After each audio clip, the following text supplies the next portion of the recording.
baca Riyadhus Shalihin bagus sekali, tapi yang lebih baik lagi adalah ngaji sama gurunya, sama ustaz. Mengapa? Selain dapat ilmu, kita mendapatkan keberkahannya.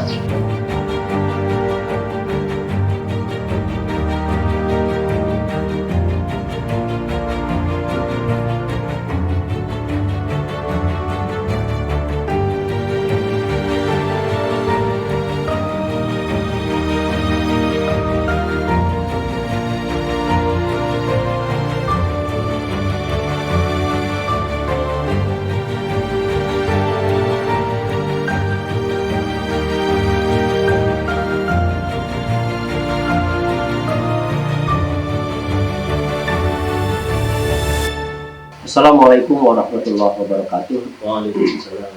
Alhamdulillah. Allahumma salli ala nabiyil hashimi Muhammadin wa ala alihi wa sallim taslima.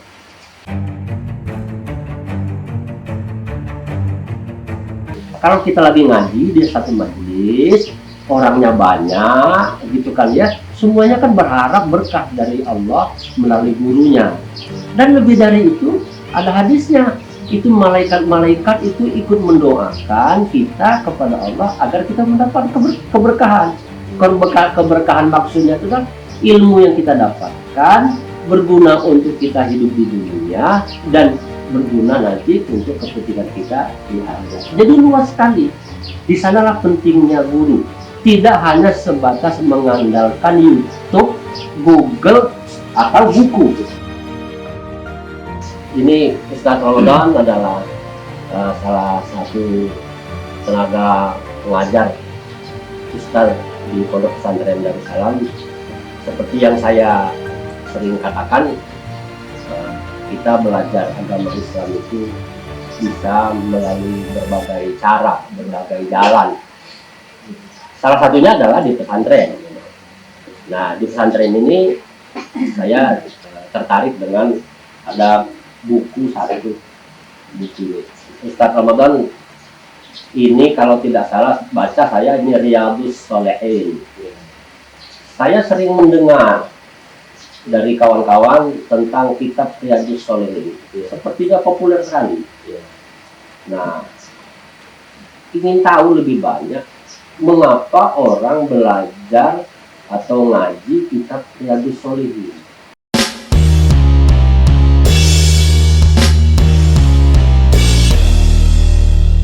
Kitab Riyadhus Shalihin ini adalah salah satu kitab hadis. Ya. Hadis itu bukan hadis hanya saja hadis yang diriwayatkan oleh Imam Bukhari, Muslim, Imam Ahmad dan seterusnya. Ada 9 imam hadis atau muhadis yang sudah populer. Ya. Tapi ini juga hadis Nabi. Jadi para ulama itu dari kitab hadis-hadis, 9 kitab hadis itu ada yang membagi-bagikan, ditupoksikan. Oh, ini bagian fikih, ada kitab hadis. Diarahkan. Jadi kalau kitab hadis Bukhari Muslim itu kan secara globalnya, ijmalnya ya, secara umum gitu kan. Nah, ini ada kitab hadis Nabi yang berkaitan dengan fikih. Ada kitab hadisnya yang nama Bulughul Maram. Gitu. Nah, ada hadis Nabi yang berkaitan dengan akidah. Yang kecil itu ada kitab hadis Arba'in Nawawi, yang 40 hadis, 42 hadis. Nah, termasuk juga ini kitab tentang hadis Riyadhus Shalihin. Apa sih riyadhu? Nah, riyadhu itu berasal dari kata bahasa Arab riyadhah. Riyadhah itu latihan. Shalihin, sholihina itu berasal dari kata soleh. Soleh itu baik ya.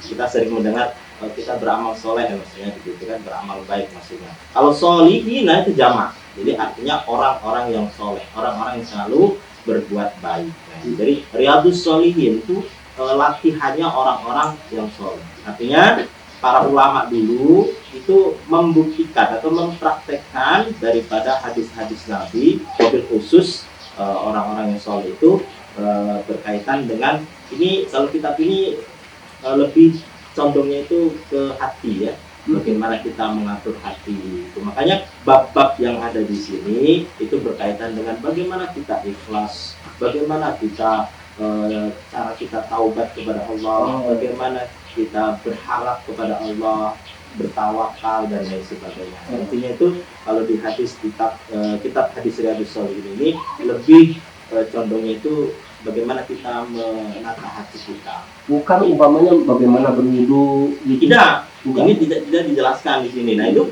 kalau tentang wudu, sholat, toharo, bab bersuci, tentang menikah dan lain sebagainya itu yang berkaitan dengan fikih itu ada di kitab Bulughul Maram dalam kitabnya itu. Nah ini kalau kitab Riyadhus Shalihin ini kalau kita lihat di daftar isinya, ya banyak sekali. Ada kurang lebih ya ada 648 bab. 648 itu berarti 600 persoalan.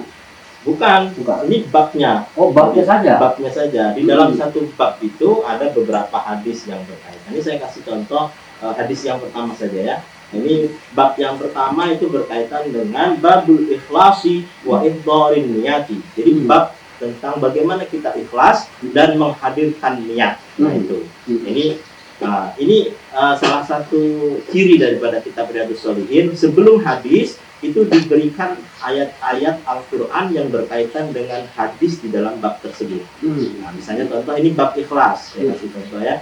Nah, qala Allah Ta'ala fi kitabil karim, a'udzubillahi minasyaitonir rajim, wa ma umiru illa liya'budullaha mukhlishina lahud-din, hunafa'a wa yuqimus sholata wa yu'tuz zakata wa dzalika dinul qayyimah. Itu ada dalam surat Al-Bayyinah ayat 5.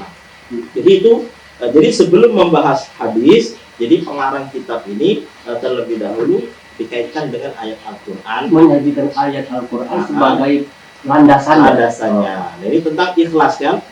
Bab pertama ini tentang ikhlas. Jadi dalam satu bab ini saja ada berapa ini? Ada 12 hadis. Oh. Bab ikhlas, satu bab itu ada 12 hadis. Tadi ada 648 bab. Ini kan rata-rata. Jadi di dalamnya itu ada ayat Al-Qur'annya, kemudian baru hadis Nabi dijelaskan. Ini tentang ikhlas, jadi tentang rojak, berharap kepada Allah, tentang tawakal kepada Allah, tentang dan lain sebagainya. Masih banyak sekali bab-bab yang berkaitan dengan Riyadhus Shalihin. Ini adalah latihan kita ya sebagai orang-orang yang soleh, dikarang oleh ulama kita ini yang bernama Imam Al-Hafidh Al-Faqih Abi Zakaria Muhyiddin Yahya An-Nawawi. Ini pengarang kitab daripada kitab Riyadhus Shalihin ini. Jadi ini kitab hadis semuanya yang diambil dari berbagai macam kitab-kitab hadis yang sudah populer. Ada 9 imam ya. Ada 9 hadisnya itu terpilih yang sahih-sahih begitu. Yang sahih-sahih. Ini semuanya hadisnya muttafaqun alaih. Artinya diriwayatkan oleh Imam Bukhari Muslim. Ada beberapa yang diriwayatkan juga oleh imam-imam yang lain, tapi yang diambil ini adalah yang sahih saja. Dan ini semuanya ini hanya berkaitan dengan bagaimana ya kita menata hati deh. Kalau kata Ustaz Hadim itu manajemen kolbu. Ya. Inilah beliau, landasan beliau dalam menyampaikan. Kalau saya perhatikan beliau ceramah, inilah yang jadi referensi beliau semuanya apa yang beliau sampaikan. Ini salah satu contoh daripada kitab dalam hadis Riyadhus Shalihin. Jadi saya menyampaikan satu bab ya, bab ikhlas ini dalam kitab Riyadhus Shalihin ini. Tadi sudah saya sampaikan ayat Al-Qur'annya, ini hadisnya ya. Wa an Amiril Mukminin Abi Hafsin Umar bin Khattab bin Nufail bin Abdul Uzza bin Rayah bin Abdullah bin Qasim bin Razak bin Adi bin Ka'bin bin Lu'ay bin Ghalib Al-Qurashi Al-Adawi radhiyallahu anhu qala sami'tu Rasulullah sallallahu alaihi wasallam yaqul innamal a'malu binniyat. Segala sesuatunya itu tergantung kepada niat. Semua perbuatan itu tergantung kepada niat. Ini nah, bagaimana cara kita ibadah kepada Allah? Ya, ini diatur oleh di dalam hadis kitab Riyadhus Shalihin ini semuanya. Tapi tidak berkaitan dengan fikih, hanya berkaitan bagaimana cara kita takarub mendekatkan diri kita kepada Allah. Ini dalam satu hadis pertama ini juga ada dalam kitab hadis Arba'in Nawawi, ini juga menjadi hadis yang pertama. Innamal a'malu binniyat. Ini sudah populer itu, ya.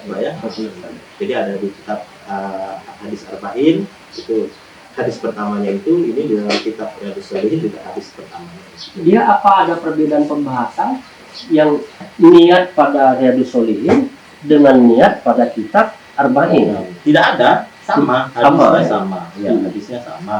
Mungkin ini lebih dijabarkan, misalnya sanadnya. Kalau di hadis Riyadhus Shalihin itu cuma wa Amirul Mukminin Abi Hafsin Umar bin Khattab radhiyallahu anhu, nah gitu saja. Tapi kalau ini agak panjang tadi saya sebutkan ya. Sanadnya dipanjangkan, Iya. ada yang diucapkan semuanya gitu kan. Ada juga kalau karena intisari hadisnya yang diambil cuman inti pokok hadisnya itu apa sih gitu kan. Ada yang disebutkan dari an sampai pada Rasulullah SAW. Ustaz, kalau kita membacanya itu bab pertama ya Ustaz? Iya, bab pertama. Kalau kita membacanya itu loncat-loncat, kita baca bab pertama, habis itu kita baca bab ketiga atau bab ujung, itu boleh nggak? Tidak apa-apa, ya karena setiap bab ini beda materi, beda pembahasan. Iya. Jadi kalau misalnya kita butuhnya kita mau menyampaikan di suatu tempat nih, misalnya tentang tentang rasa takut kepada Allah, bagaimana rasa meningkatkan takut kita kepada Allah. Ini ada hadisnya. Misalnya ada satu tempat ini tentang ilmu agak kurang nih, tentang kajian-kajian. Di sini ada pembahasannya tentang fadilah mencari ilmu. Misalnya ada lagi kita cari di sini ya, ada. Terus kemudian ada tentang kita ajak berzikir nih, sebelum kita berzikir kita sampaikan dulu hadis-hadis yang berkaitan dengan zikir kan.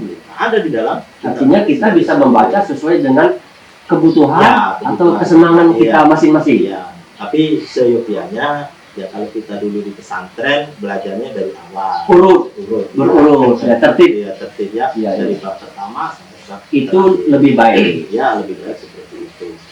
Dan kalau ingin lebih mendalami lagi, ini ada syarahnya, ada penjelasnya lagi. Syarah itu apa maksudnya? Syarah itu penjelasnya lagi. Ada kitab yang lain Kitab yang lain yang lebih menjelaskan misalnya kitab mungkin ini. ada kitab tafsir Jalalain mungkin yang lebih kita populer Ya. di Indonesia ini, ada kitab tafsir Jalalain. Jadi kitab tafsir Jalalain itu disarahkan lagi, dijelaskan lagi. Jadi namanya kitab tafsir Sawi. Kalau tafsir Jalalain itu 1 jilid, nah kitab tafsir Sawi itu 4 jilid. Oh, Lebih panjang, lebih mendalam. Saya lupa nama kitab. Syarah untuk Riyadhus Shalihin. Kalau Ustaz, kan kita kan nggak semua orang bisa bahasa Arab Ustaz ya. Iya. Bagaimana mengatasinya untuk kita bisa mempelajari Riyadhus Shalihin lalu gimana? Sekarang ini kan kita itu sudah dimanja ya dengan IT ya, dengan ilmu teknologi gitu kan. Sekarang ini ada kitab-kitab yang berbentuk digital, ada Maktabah Syamilah itu ya. Seluruh kitab yang ada di dunia ini kita bisa buka melalui aplikasi itu. Iya. Kita masuk dalam kitab Riyadhus Shalihin. Di situ juga sudah ada keterangannya. Kalau misalnya kita ini orang Indonesia, di situ juga sudah dijelaskan tentang terjemahannya. Oh, ada terjemahannya. Ada maksud daripada kitab. Ini misalnya bab ini, ini di bawahnya itu ada terjemahan. Semacam kita punya aplikasi Al-Quran gitu kan. Iya. Al-Quran itu misalnya Bismillahirrahmanirrahim, di bawahnya kan ada terjemahannya Indonesianya gitu. Kita untuk mempermudah mempelajarinya. Tapi ya kalau misalnya ada lebih waktu gitu kan, ya lebih baik kita ngajinya itu ya bersama ada gurunya gitu ya, ada yang membimbing kita, itu jadi pondok pesantren. Apa kelebihannya Ustaz? Atau apa perbedaannya antara kita belajar sendiri dengan buku digital dengan ngaji ke Ustaz umpamanya, atau ke Ustaz yang lain di pondok pesantren yang lain secara khusus, itu apa bedanya? Yang jelas kita lebih keberkahannya ya, keberkahannya. Kita duduk misalnya bahas tentang ini ya, kita ada di dalam kitab Riyadhus Shalihin itu dijelaskan duduknya seseorang yang untuk belajar membahas ilmu agama, afdhalul min ibadah sitina sanatan, itu lebih utama daripada kita ibadah selama 60 tahun. Ya, kita kan duduk bersama, maksudnya itu duduk majelis. Yang namanya majelis itu tempat duduk, artinya majelis itu berlama-lama ya. Saya pernah mendengar Ustadz di tempat lain bicara, Ustadznya kalau kita ngaji sama-sama di satu majelis gitu, ada malaikat juga yang ikut ngaji. Makanya fadilah ada di sini dijelaskan tentang keutamaan atau fadilah majelis ilmu, ada di bab. Artinya tetap yang utama itu adalah ngaji langsung sama guru, sama ustadz. Tapi kalau tidak bisa, selalu ada pilihan lain, Pilihan dengan lain. membaca sendiri atau membaca di Google umpamanya gitu kan, yang seperti itu. Tapi tetap yang utama adalah belajar menghadap langsung kepada guru. Supaya ada yang membimbing kan. Ada yang membimbing. Kalau misalnya kita bapak misalnya sudah sepuh terus nggak ada waktu lagi untuk bisa duduk bersama-sama gitu, ya lebih baik kan daripada tidak sama sekali. Kita tidak mau belajar gitu mas. Oh enggak, kalau sudah tua, udah sepuh, lebih baik sama guru. Iya. Kalau baca sendiri lebih gampang ngantuknya. Oh gitu ya. boleh itu ya termasuk. Ya bagaimana yang pada intinya itu adalah kita bagaimana kita harus tetap belajar. Karena apa? Thalabul ilmi itu fardhotun hukum ya kan, fardu. Utlubul ilma minal mahdi ilal lahdi. Tuntutlah ilmu dari buayan sampai liang lahat. Sampai mati kita masih diwajibkan untuk menuntut ilmu. Baik, kalau begitu Ustaz, ya orang seperti saya usia yang sudah tidak kira-kira nggak mencukupi lagi, lah kapan selesainya Ustaz? Habis belajar Riyadhus Shalihin, nanti belajar lagi kitab yang lain, Arba'in umpamanya. Itu baiknya gimana itu Ustaz? Waktu kan pendek Ustaz. Ya, jadi kalau saran saya gitu ya, kebutuhan kita saat ini apa? Misalnya ini kan berbagai macam ilmuwan, berbagai macam bab ya yang disampaikan dalam kitab Riyadhus Shalihin ini. Kebutuhannya kita saat ini apa misalnya? Oh tentang fikih, karena fikih ini berkaitan dengan ibadah kita. Dalam kitab juga disampaikan wa kullu man bi ghairi ilmin ya'malu a'maluhu mardudatun la tuqbalu. Orang yang beramal, orang yang beribadah tanpa didasari dengan ilmu, a'maluhu mardud, amalnya tertolak. Oh selama ini saya ini sholat cuman ikut-ikutan saja misalnya. Kalau takbir ya begini, rukuk begitu, cuman nggak tahu dasarnya dari mana. Belajar fikih. Nah, berarti belajar fikih itu kebutuhannya kan. Iya, Belajar iya, fikih, iya. belajar kitab-kitab yang berkaitan dengan fikih, banyak Safinatun Najar, Fathul Qorib, ini. Kalau mau belajar hadisnya ada kitab Bulughul Maram kan. Iya. Baik. Jadi kebutuhan kita saat ini apa? Oke, kawan-kawan sekalian, jadi yang paling penting adalah satu, kita menyadari kita ini kurangnya apa. Jangan pernah merasa kita lebih kan, Iya. kita kurang apa, masalah yang kita hadapi apa, lalu kita mau belajar apa gitu. Kalau belajar Islam itu kan luas sekali kan. Saya pernah mengatakan itu seperti samudra, bahkan lebih luas lagi dari samudra gitu kan ya. Kita yang harus menentukan, wah saya harus belajar sholat gitu kan ya. Kalau belajar sholat berarti kita baca fikih, temuin guru fikih, belajar sama ustadz tentang fikih. Tapi kalau seperti saya yang usianya sudah sepuh gitu kan ya, wah yang paling penting lagi menata hati. Kata Agim itu manajemen kolbu gitu kan ya. Wah saya lalu belajar baca Riyadhus Shalihin gitu. Baca Riyadhus Shalihin bagus sekali. Tapi yang lebih baik lagi adalah ngaji Riyadhus Shalihin sama gurunya, sama ustadz. Mengapa? Selain dapat ilmu, kita mendapatkan keberkahannya. Tadi Ustaz sudah sampaikan, kalau kita lagi ngaji di satu majelis, orangnya banyak, gitu kan ya, semuanya kan berharap berkah dari Allah melalui gurunya. Dan lebih dari itu, ada hadisnya, itu malaikat-malaikat itu ikut mendoakan kita kepada Allah agar kita mendapat keberkahan. Keberkahan maksudnya itu kan ilmu yang kita dapatkan, berguna untuk kita hidup di dunia dan berguna nanti untuk kepentingan kita di akhirat. Jadi luas sekali. Di sanalah pentingnya guru. Tidak hanya sebatas mengandalkan YouTube, Google atau buku. Umpamanya kira-kira gitu. Terima kasih Ustadz. Ada pesan nggak Ustadz kepada kawan-kawan saya yang sekarang ini semangat sekali untuk belajar Islam? Ya, Di kota-kota besar seperti di Jakarta itu semangat itu tinggi sekali. Iya. Orang rame-rame ke masjid. Iya. Ada ustadz utop, Iya. wah rame datang Iya. gitu. Di YouTube ada ustadz bagus, wah. Tapi yang paling efektif, yang paling baik itu bagaimana Ustaz? Ya. Jadi karena keadaan kita ini sekarang ini sedang ya kita bisa katakan kita itu terlalu dimanjakan dengan IT ya, ilmu teknologi dengan digitalisasi itu. Jadi sebenarnya lebih gampang untuk mencari ilmu itu ya. Kita tinggal melihat di YouTube, di Google dan lain sebagainya, dari aplikasi tertentu itu bisa dengan mudah kita mendapatkan ilmu. Iya. Tapi yaitu jangan sampai dengan kita dimanjakan seperti itu kita tambah malas ya. Tambah malas ngaji gitu kan. Iya. Nah, kita harus kalau ada kajian-kajian hadir datang itu lebih utama, karena setiap langkah kaki kita itu akan dihitung pahala dan akan gugur dosa-dosa kita, kan seperti itu. Jadi harapan saya jika sudah ada keinginan untuk menuntut ilmu tinggi, setelah itu dipraktekkan dalam kehidupan sehari-hari kita, bagaimana cara mengaplikasikan ilmu yang sudah kita dapat, baik itu yang berkaitan dengan budaya, baik yang berkaitan dengan sosialisasi atau muamalah dengan masyarakat, dan lain sebagainya. Dengan tuntunan guru. Dengan tuntunan ilmu pengetahuan. Ya, oke. Seperti itu.